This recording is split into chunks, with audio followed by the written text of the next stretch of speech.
দামি দামি সুন্দর সুন্দর কিছু ঘোড়া ছিল আল্লাহর পয়গম্বর সুলাইমান আলাইহিস সালামের বাহন।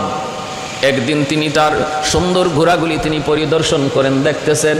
ওই দেখতে দেখতে দেখতে দেখতে তার সূর্য ডুবে গেল, আসরের নামাজটা কাজা হয়ে গেল।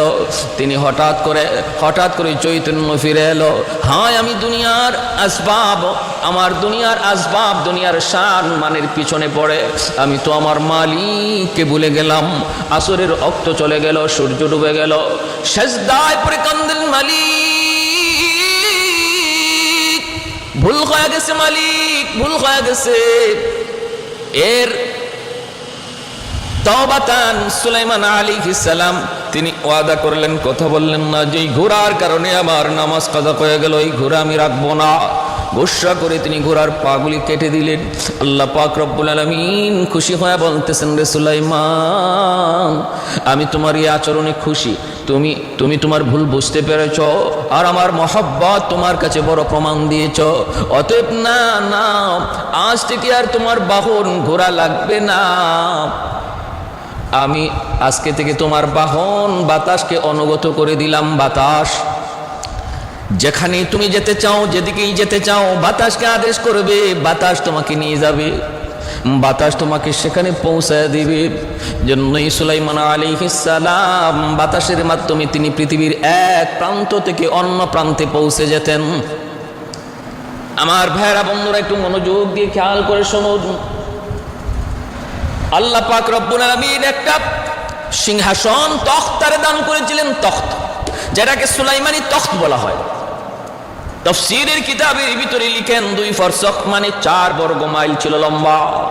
এত বড় একটি তখত, সুলাইমান নবী ওই তখতের উপরে বসতেন।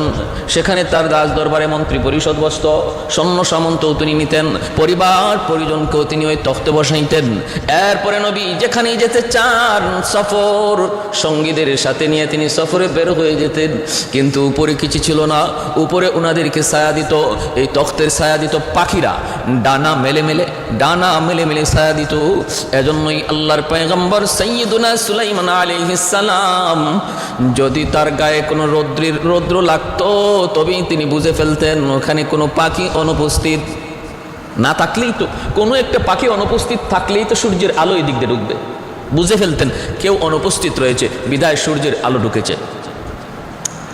আল্লাহর পয়গম্বর সাইয়্যিদুনা সুলাইমান আলাইহিস সালাম তিনি একদা পৃথিবীর দক্ষিণাঞ্চল সফর করার নিয়ত করে মিশর থেকে বের হলেন।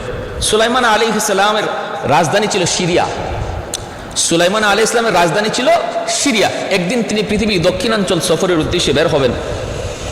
ওনার সিংহাসনের সব ব্যবস্থা ছিল, ওনার এই তখতের সব কিছুর ব্যবস্থা ছিল, ছিল না শুধুমাত্র পানির। আর এই পানির সন্ধান দিত হুদহুদ পাখি। এজন্য হুদহুদ পাখিকে উনি খুব কাছে রাখতেন। মরু অঞ্চল, পানির প্রয়োজন, ওই হুদহুদ পাখিটাকে আল্লাহ পাক এতটা শক্তি দান করেছিলেন, তার টুট জমিনে লাগায়া পাতালের পানির খবর নিতে পারত। আর তখনই আল্লাহর পয়গম্বর দেওদানবের দ্বারা মাটি কুড়ে সেখান থেকে পানি বের করে অল্প সময়ের ভিতরে তারা পানির হাজত শেষ করতেন। আল্লাহর পয়গম্বর সাইয়্যিদুনা সুলাইমান আলাইহিস সালাম বের হলেন, সফরে বের হলেন। প্রথমে আসলেন তায়েফ, মক্কা নগরীর পাশেই তায়েফ।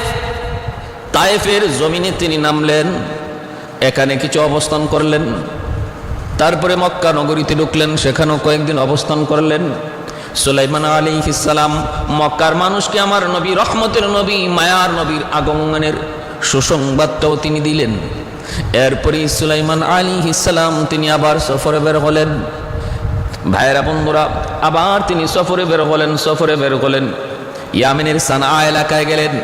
সেখানে তিনি দেখতে পেলেন বড় সুন্দর এলাকাটা, বড় ভালো লাগলো। তিনি সিংহাসন নিয়ে সেখানে নামলেন, নাইমে একটু বিশ্রাম নিলেন। নামাজ পড়বেন, অজু করবেন, একটু বিশ্রাম নিবেন। ওই টাইমটাতে হুদহুদ পাখি মনে মনে ভাবলো আমি একটু আকাশে উড়ে উড়ে দেখি আশপাশটা কেমন। হুদহুদ পাখি একটু আকাশে উড়লো, ওইটা সে উঠতেছে। হঠাৎ করে নজরে পড়ল দূরে একটা বিশাল সাম্রাজ্য দেখা যায়। ওই হুদহুদ পাখির নজরে পড়লো বিলকিস রানীর রাজ্য নজরে পড়লো। দেখার ভিতরে সে দেখতে পেল একটা অচিন হুদহুদ পাখি তার সাথে সাক্ষাৎ করলো। আকাশী আর একটা হুদহুদ পাখির সাথে তার সাক্ষাৎ হয়ে গেল। সুলাইমান আলাইহিস সালামের হুদহুদ পাখির সাথে, সুলাইমান নবীর হুদহুদ পাখির নাম ছিল ইয়াফু, তার সাথে আর একটা হুদহুদ পাখির সাক্ষাৎ হলো। সে ডাক দিয়া বলতেছে, কে রে ভাই, তুমি কে, তুমি কোত্থেকে এসেছ? কয় আমি সিরিয়া থেকে এসেছি। কার রাজ্য থেকে? কয় সুলাইমান, তামাম দুনিয়ার বাদশা যিনি, আল্লাহর পয়গম্বর, আমি তার অনুগত একজন সৈন্য, সেখান থেকে এসেছি। কেন? কয় একটু সফরে বের হয়েছি। ওই অচিন হুদহুদ পাখিটাও বলতেছে, আমিও একটা সাম্রাজ্যে বসবাস করি, আমার রাজ্যের রানী হলেন বিশ্ব সুন্দরী রানী বিলকিস। কোথায়? ওই যে দেখো, ইয়ামেনের মাআরিব অঞ্চলের তিনি একজন রানী। এই কথা বললেই রানী বিলকিসের হুদহুদ বলতেছে, ভাই চল না, একটু চল, আমার রানীর সাম্রাজ্য বড় সুন্দর, একটু দেখে এসো, ঘুরে এসো, চলো তোমার একটু ঘুরে ঘুরে দেখাবো। সুলাইমান আলাইহিস সালামের হুদহুদ পাখি তখন বলেন, আরে ভাই, আমার যাওয়া ঠিক হবে না, নবী যে কোনো মুহূর্তে আমাকে ডাকবেন, কারণ আমার প্রয়োজনটা খুব বেশি, আমি পাতালের পানির খবর দিই, পানির খবর। এই কথা বলতেই তখন রানী বিলকিসের হুদহুদ বলতেছেন, আরে ভাই, তুমি ভয় পাওয়ার কোনো কারণ নাই, নবী যদি তোমাকে নাও পান, নবী যদি তালাশ করে তোমাকে নাও পান, তুমি যদি আমার রাজ্যের রানীর খবর তোমার রাজাকে দিতে পারো, আমার বিশ্বাস তিনি খুশি হয়ে যাবেন, তিনি খুশি হয়ে যাবেন। চলো একটা নতুন খবর, নতুন দেশের খবর তোমাকে দেই। এই বলে রানী বিলকিসের হুদহুদ সুলাইমান আলাইহিস সালামের হুদহুদকে রানীর রাজ্যে নিয়ে গেল, নিয়ে যা কিছু দেখাইবার দেখাইল। এইদিকে হযরত সুলাইমান আলাইহিস সালাম হুদহুদ পাখির প্রয়োজন পড়েছে, তিনি তালাশ করে তারে পান না, রাগান্বিত হয়ে গেলেন। হুদহুদ গেল কোথায়, গেল কোথায়, আমার এখন পানির প্রয়োজন। আবার তিনি উপরে তাকায় দেখতেছেন হুদহুদের জায়গাটাই খালি এবং ওই দিক দিয়ে সূর্যের আলো ঢুকতেছে। সুলাইমান আলাইহিস সালাম তিনি তো খেপে গেলেন। আল্লাহ পবিত্র কুরআনুল কারীমের সূরাতুন নামলে তার এই গুসার কথাটাই ব্যক্ত করেছেন, মালিয়া লা আরাল হুদহুদা আম কানা মিনাল গায়িবিন লা উআযিবান্নাহু আযাবান শাদীদা আও লা আযবাহান্নাহু আও লা ইয়াতিয়ান্নানি বিসুলতানিম মুবিন। গেল কোথায় সে, আমার কি হলো? দোষ করেছে হুদহুদ, কিন্তু সুলাইমান নবী কথা কেন বলেন আমার কি হলো? তাফসীরি কিতাবে এর থেকে বলেন যে এতেই করে তিনি আল্লাহ পাক বুঝাইলেন, কোনো নিয়ামত যদি তোমার হাতছাড়া হয়ে যায় তাহলে মনে করবা সেটা তোমারই কোনো ত্রুটির কারণে হয়েছে। অতএব অন্যের দিকে ওই নিয়ামত হারাইলো কেমনে সেই চিন্তা না করে আমার ভুল কি হলো, আমার তরফ থেকে কি ভুলটা হয়ে গেল সেটা তালাশ করো, সমাধান পেয়ে যাবা। প্যারে হাজরিন, সুলাইমান আলাইহিস সালাম যখন খেপে গেলেন তখন ওই অবস্থায় তিনি করলেন কি, সুলাইমান আলাইহিস সালাম তিনি তার খোঁজ নেওয়ার জন্য সবচেয়ে পাখিদের রাজা যেছে, পাখিদের রাজাকে তিনি আদেশ করলেন, তাড়াতাড়ি করে ওরে তার বের করো এবং বের করে আমার সামনে হাজির করো, উপযুক্ত প্রমাণ যদি দিতে না পারে তাহলে আমি তারে হত্যা করব। ঈগল পাখিকে আদেশ করলেন। ওই ঈগল পাখি আকাশে উঠতে লাগলো, ওই রেসে তালাশ করতেছে। এরপরে হঠাৎ করে দেখে ওই দিক থেকে ইয়ামেনের মাআরিব যার অপর একটি নাম হলো সাবা, ওই দিক থেকে সুলাইমান আলাইহিস সালামের হুদহুদ পাখি আসতেছে। দেখা মাত্রই তারে গ্রেপ্তার। হুদহুদ ডাক দিয়ে কয়, ভাই তুমি আমাকে মেরো না, আমাকে হত্যা করো না, আগে আমার কথাটা শোনো। কয় কথা শুনবো পরে, আগে তাড়াতাড়ি চল, নবী বড় গরম। কেন, কোথায় গিয়েছিলি? কয় নবী এতটা ক্ষিপ্ত, তোরে হত্যা করে ফেলবে। হুদহুদ বলতেছে, আমি যদি উপযুক্ত প্রমাণ দিতে পারি কেন গিয়েছিলাম, কোথায় গিয়েছিলাম, নবীকে এমন কিছু বলেন নাই। উপযুক্ত কারণ দর্শাতে না পারলে বলে হ্যাঁ এমনটা বলেছেন, উপযুক্ত কারণ যদি তুমি দর্শাতে না পারো তবে তোমাকে তিনি হত্যা করবেন।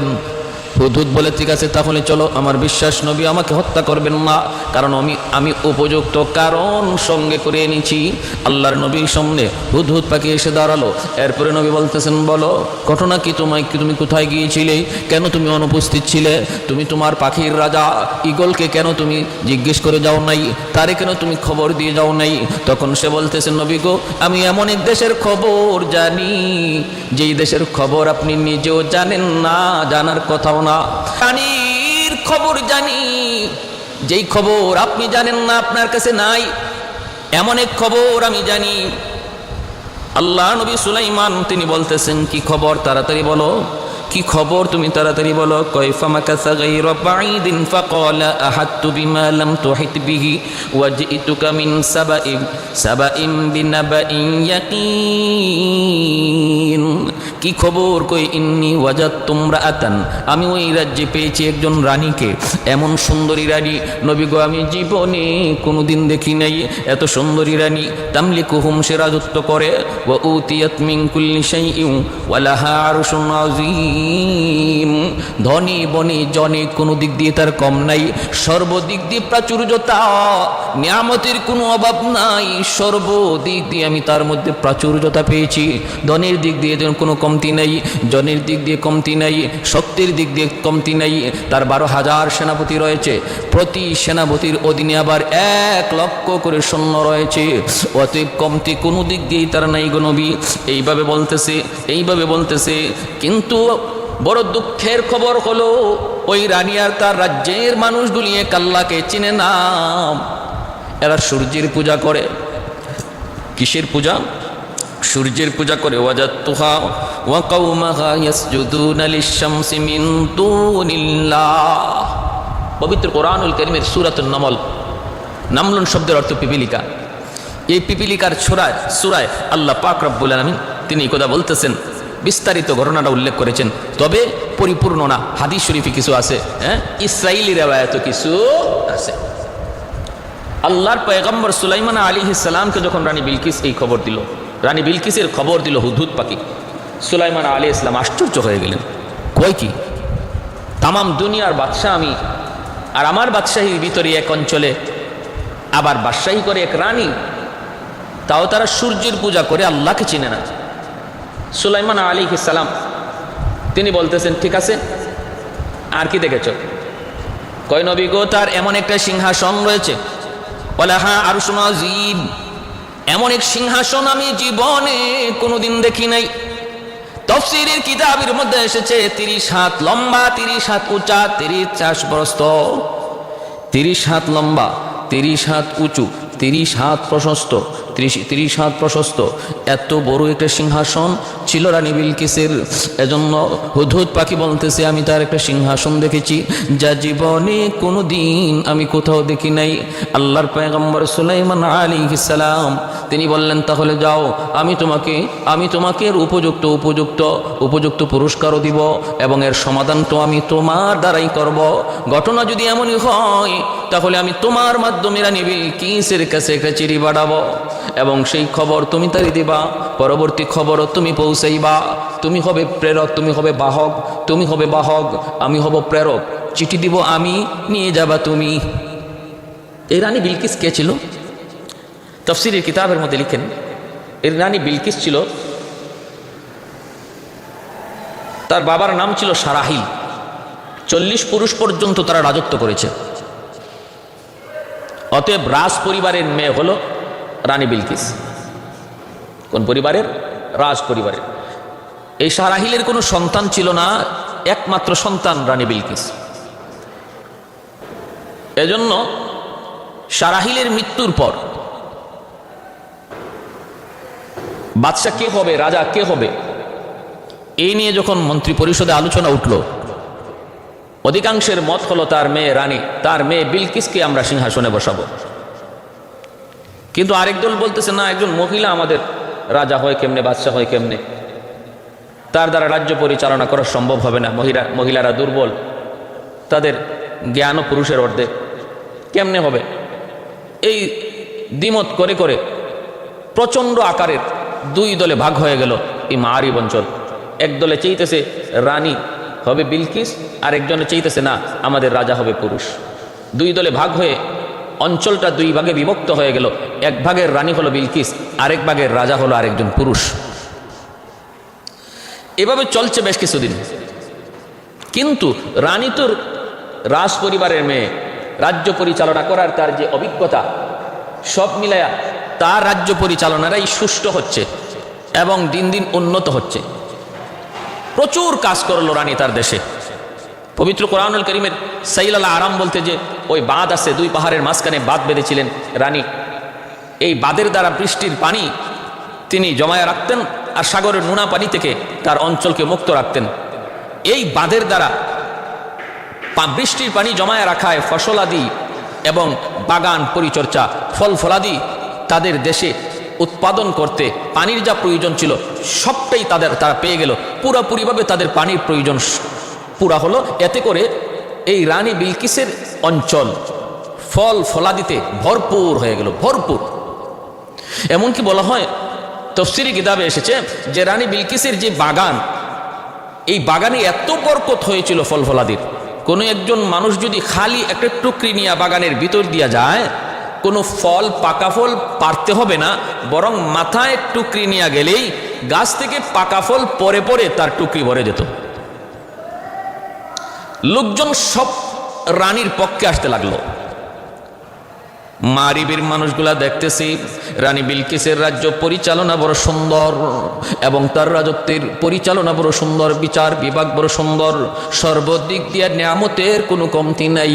মানুষজন একে একে রানীর পক্ষে আসতে লাগলো।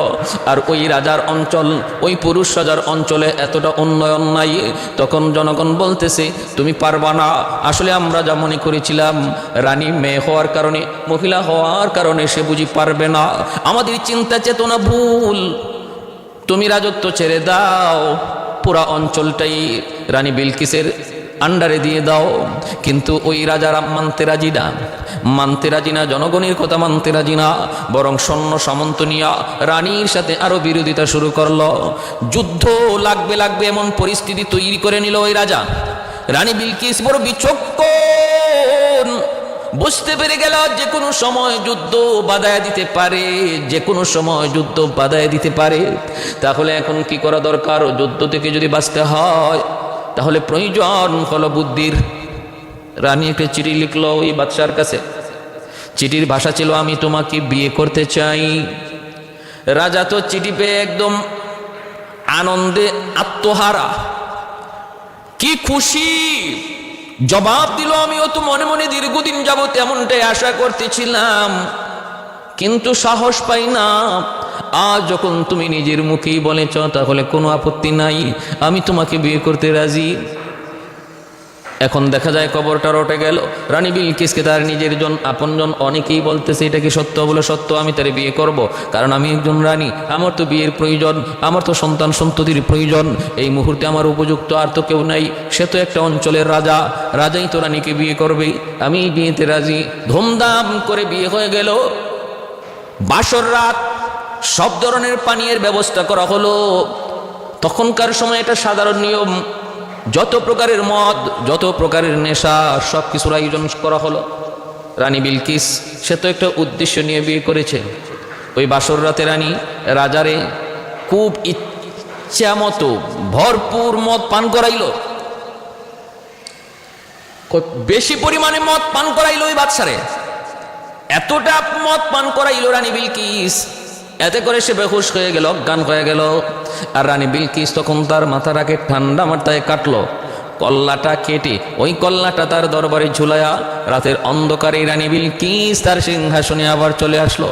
সকালবেলা জনগণ যায় দেখে তাদের বাদশার মাথা রাজ্যের গেইটে ঝুলতেছে। মানুষজন বুঝে গেল, বুঝেছে এটা বিয়ে নয়, এটা রানী বিলকিসের এটা কৌশল। ভালোই হয়েছে, যদি এমনটা না হইতো তাহলে যে কোনো মুহূর্তে দুই দেশে যুদ্ধ হতো, প্রচুর মানুষের ক্ষয়ক্ষতি হতো। রানী বিলকিস ওই ক্ষয়ক্ষতি থেকে বাঁচানোর জন্য ভালো একটা কৌশল অবলম্বন করেছে। এতটা বিচক্ষণ, এতটা জ্ঞানী ছিল রানী বিলকিস। সুলাইমান আলাইহিস সালাম হুদহুদ পাখির মাধ্যমে তিনি চিঠি পাঠাইলেন আর বলে দিলেন তুমি চিঠিটা গোপনে তার কাছাকাছি একদম তার চোখের সামনে চিঠিটা ফেলবা, যেন আর কেউ না দেখে, চিঠিটা যেন সেই দেখে এবং তার নজরে ফেলবা। আর চিঠির উত্তর পাওয়ার আগ পর্যন্ত, চিঠির উত্তরে সে কি সিদ্ধান্ত নেয় সেটা না জানা পর্যন্ত তুমি গোপনে বসে বসে সব শুনবা, পরে বিস্তারিত আমাকে জানাইবা। ভাইরা বন্ধুরা, জন্য মনোযোগ।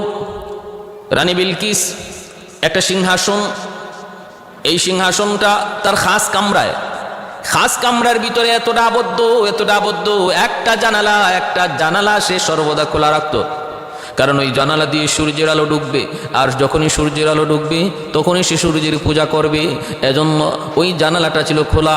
হুদহুদ পাখি সুলাইমান নবীর চিঠিটা নিয়ে আসে ওই জানালার মুখেই বসে গেল। রানী বিলকিস যখন হঠাৎ করে দেখে কি খবর, তার ঘরে সূর্যের আলো নাই, তাহলে ওই জানালাটা বন্ধ হয়ে গেল নাকি, তাকায় দেখে হয় একটা পাখি ওই জানালায় বসে আছে। কাছে গেল তাড়ানোর জন্য, তখনই ওই পাখিটা তার ঠোঁট থেকে চিঠিটা ফালাইয়া দিল। রানী বিলকিস দেখে একটা চিঠি পাখি ফালাইছে, চিঠিটা হাতে নিয়ে চিঠিটা হাতে নিল, অবাক হয়ে গেল। আমার এত খাস কামরার ভিতরে একটা চিঠি পাঠাইলো কে? আবার সেও পাখির মাধ্যমে। তাহলে চিঠির প্রেরক তো সাধারণ কোনো মানুষ হতে পারে না, সাধারণ কোনো লোক হতে পারে না। রানী বিলকিস চিঠিটা পেয়ে গেল, চিঠিটা পেয়ে হাতে নিয়ে এসে দেখতে পেল চিঠিটা লিখেছেন সুলাইমান আলাইহিস সালাম। ভাষাটা ছিল এমন, ইন্নাহু মিন সুলাইমান ওয়া ইন্নাহু বিসমিল্লাহির রহমানির রহিম। আমি সুলাইমান আলাইহিস সালামের পক্ষ থেকে চিঠি আর আমার আল্লাহর নামে শুরু করলাম। মর্ম ছিল চিঠির, খুব দ্রুত তুমি আমার কাছে এসে আত্মসমর্পণ করো আর কালেমা পড়ে মুসলমান হও, সূর্যের পূজা ছেড়ে দাও, নতুবা আমি ব্যবস্থা নিব। এই চিঠি পাওয়া মাত্রই রানী বিলকিস মন্ত্রী পরিষদের মিটিং ডাকলো। চিঠি পায়া মিটিং ডাকলো, জরুরি মিটিং। রানী বিলকিস এইবার বলতেছে, আমার কাছে একটা চিঠি এসেছে, চিঠির ব্যাপারে জরুরি পরামর্শ চাই বলে। কার পক্ষ থেকে?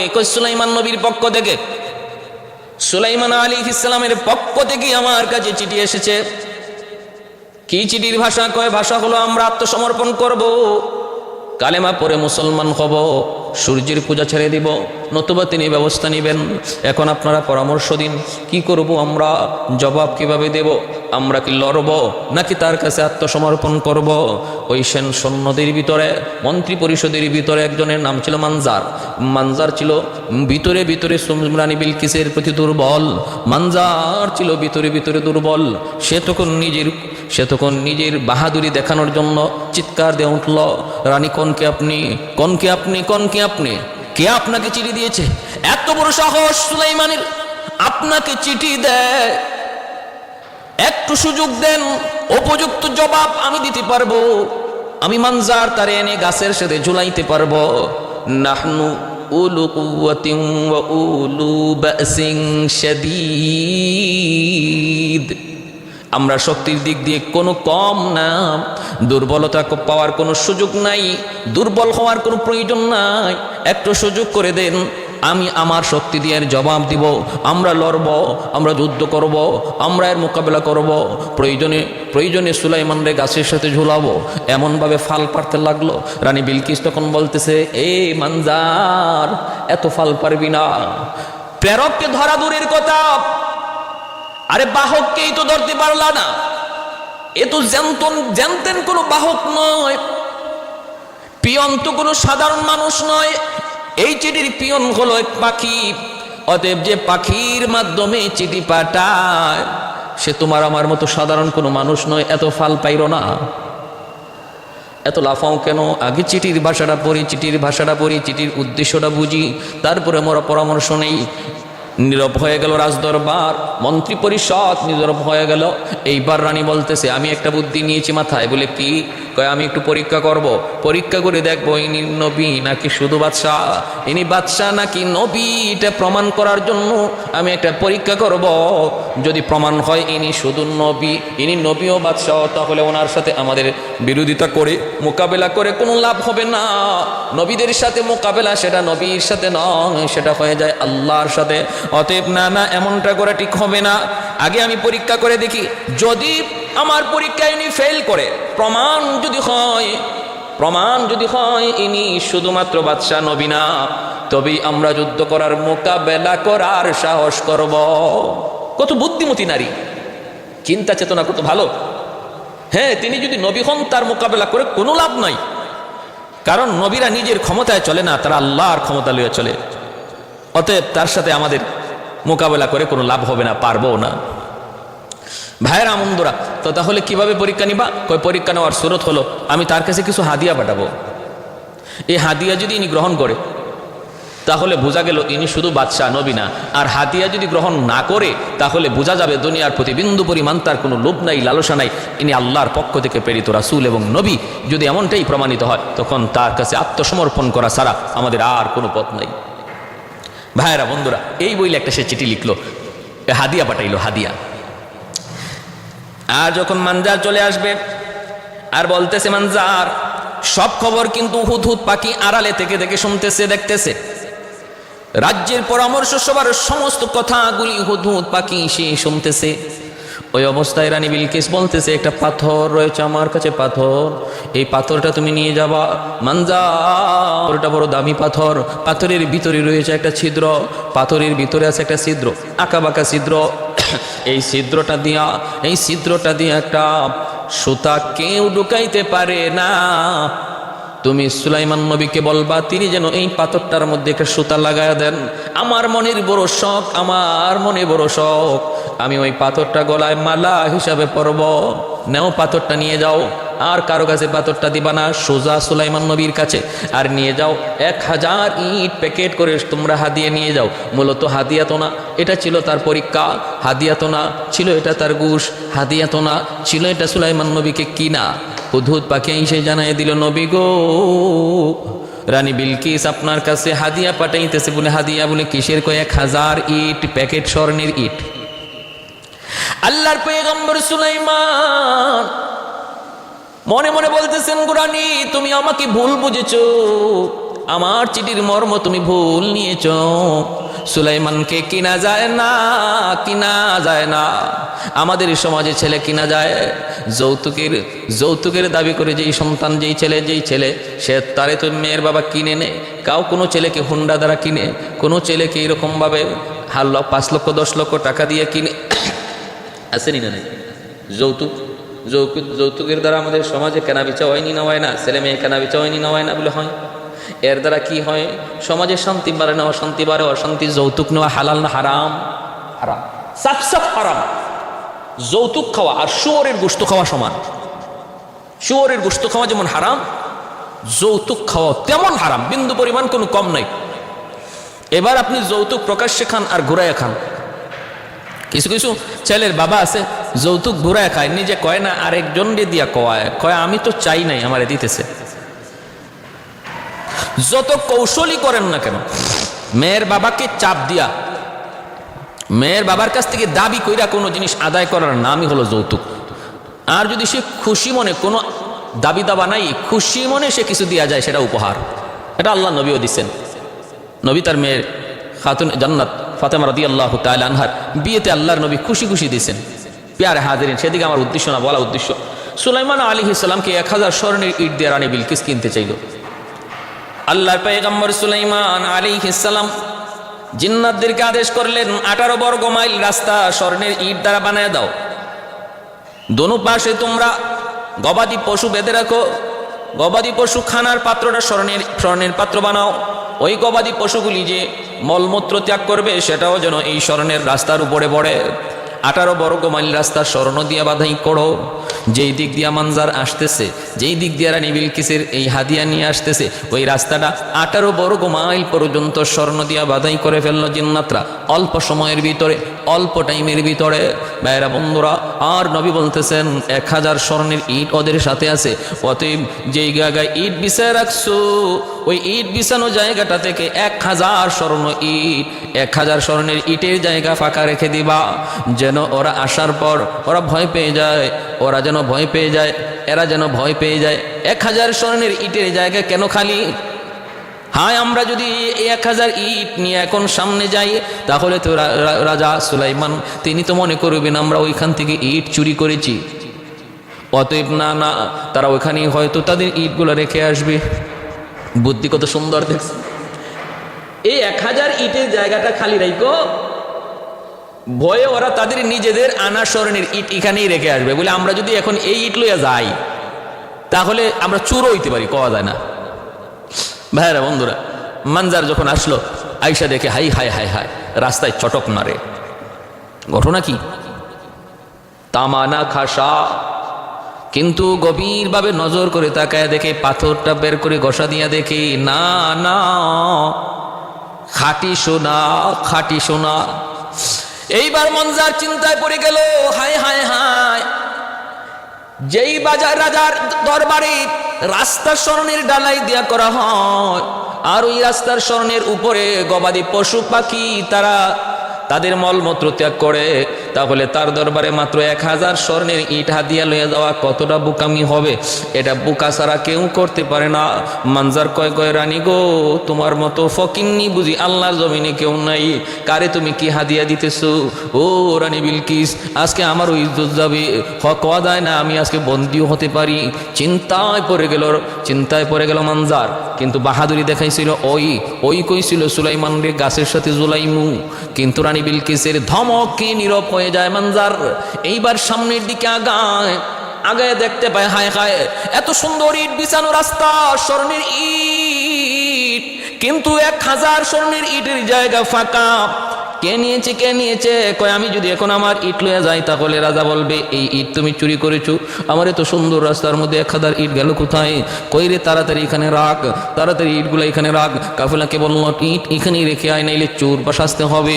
সুলাইমান নবীর দরবারে গেল, কয় না, ফেরত দেওয়া যাবে না, একটু নবীর একটু দেখে যাই, লোকটার একটু দেখে যাই। সামনে গেল, যাওয়া মাত্রই আল্লাহর পয়গম্বর সুলাইমান আলাইহিস সালাম তারে ডাক দিলেন, মানজার এইদিকে আসো। অবাক হয়ে গেল মানজার, জীবনে আমি কোনোদিন সিরিয়া আসি নাই, কোনোদিন আমি এই এলাকায় আসি নাই।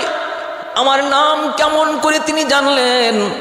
আমার নাম কেমন করে তিনি জানলেন? ভয় পেয়ে গেল। সামনে যাওয়া মাত্রই নবী তখন বলতেছেন, ও মানজার, কি খবর? কি খবর? চিঠির মর্ম ভুল বুঝেছে তোমার রানী। ঠিক আছে, তোমার কাছে যে পাথরটা আছে পাথরটা দাও, আমি সুতা ঢুকায় দেই। এই কথা বলতেই মানজারের মাথায় আসমান ভেঙে পড়লো। কি খবর?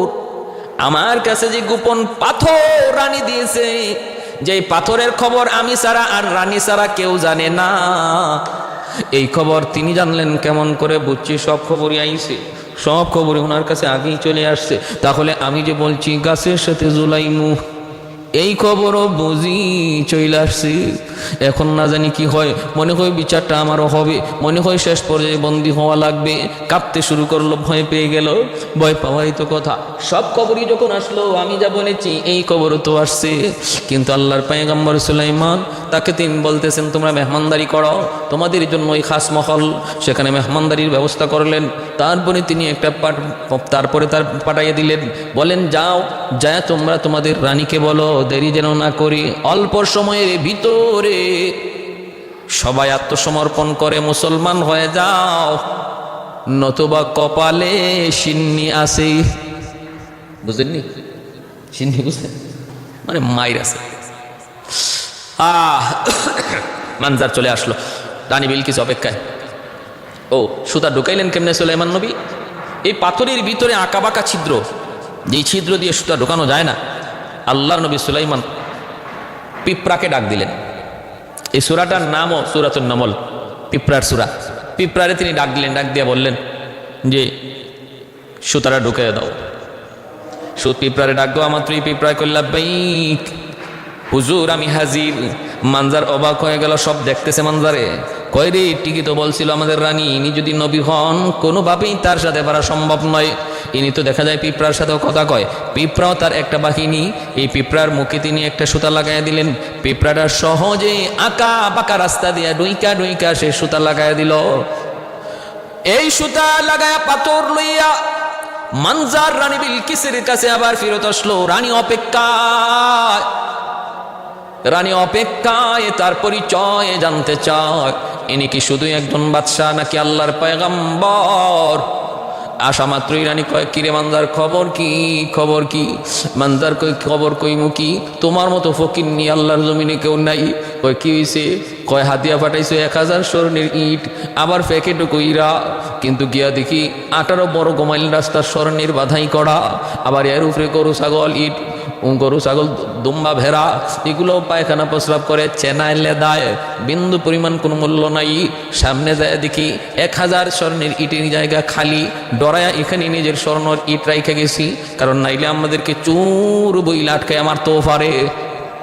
এত বড় রাজ্য, এত বড় ক্ষমতা আমি দেখেছি তার। আর কি বলেছে, আর কে দেখেছো? আমার পাথর কোথায়? কই নেও তোমার পাথর।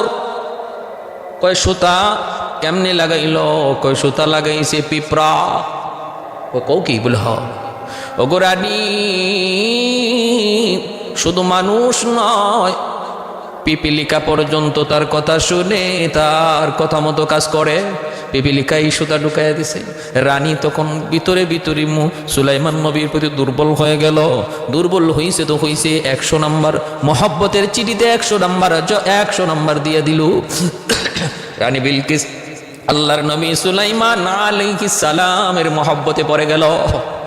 বুঝুন তো, এইবার বলতেছে, মানজার দেরি করে যাবে না, সম্মানী লোকের সম্মান দিতে হয়। এ মানজার, তাড়াতাড়ি প্রস্তুতি গ্রহণ করো, আমি যাব, আত্মসমর্পণ করব, আমরা আল্লাহর গোলামি করব, মুসলমান হয়ে যাব, দেরি করা যাবে না।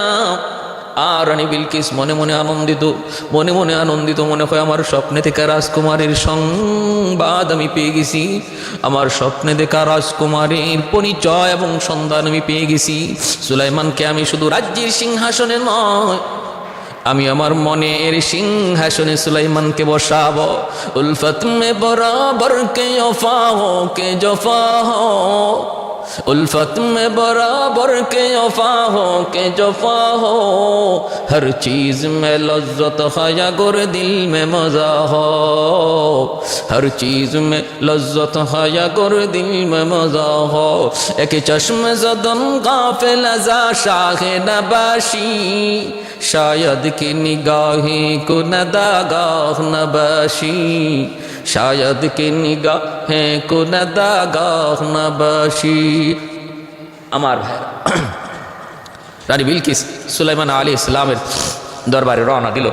এই খবরও হুদহুদ পাখি জানাই দিল যে আসতেছে। কি জন্য? আত্মসমর্পণ করব, আপনার কাছে দুর্বল হয়ে গেছে।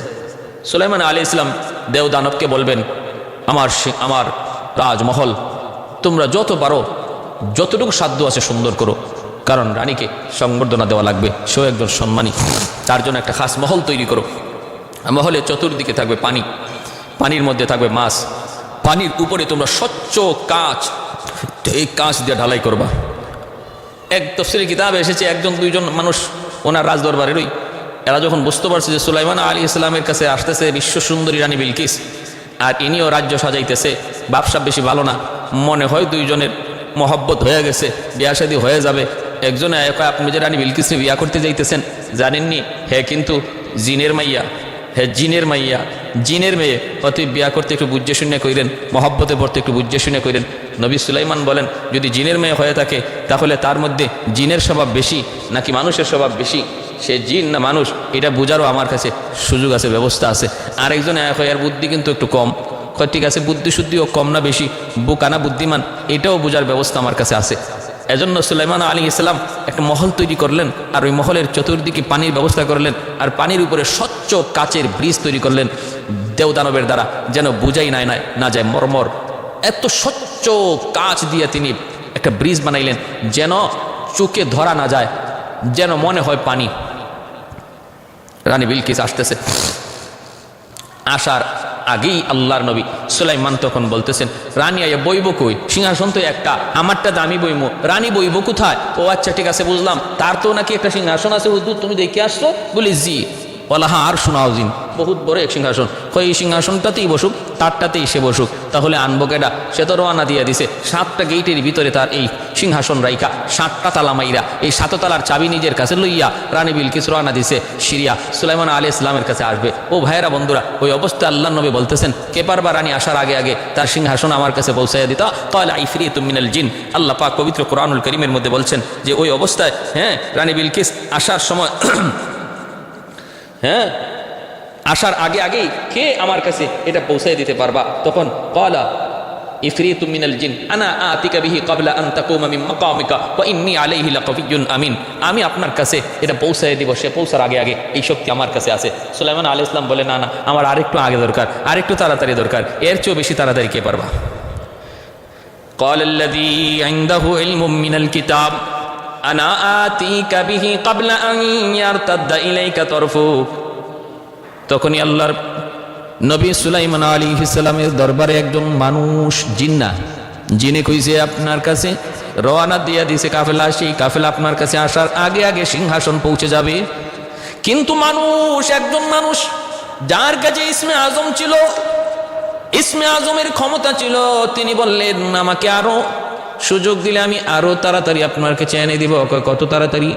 আপনি শুধু চোখটা ঘোরাবেন আর দেখবেন সিংহাসন আপনার সামনে হাজির হয়ে গেছি।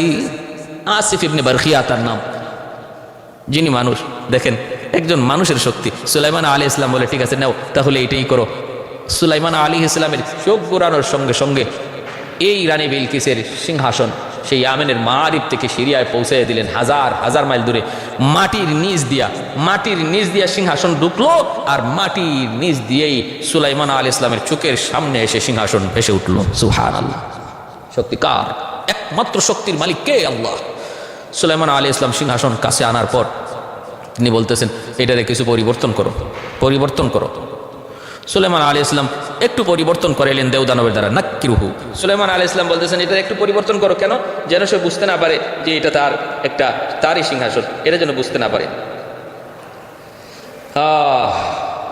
ভাইয়েরা বন্ধুরা, এজন্য হযরত সুলাইমান আলাইহিস সালামের চোখের সামনেই ক্বালা নাক্কিরু লাহা আরশাহা নানজুর আতাহতাদি আম তাকুনু মিনাল্লাযীনা লা ইয়াহতাদুন ফালাম্মা জাআত ক্বিলা আহাকাযা আরশুক قالت كأنه هو وأوتينا العلم من قبلها وكنا مسلمين। সুলাইমান আলাইহিস সালাম বলতেছেন, বলো তো এই সিংহাসনটা কার? চিনুনি তুমি সিংহাসনটা?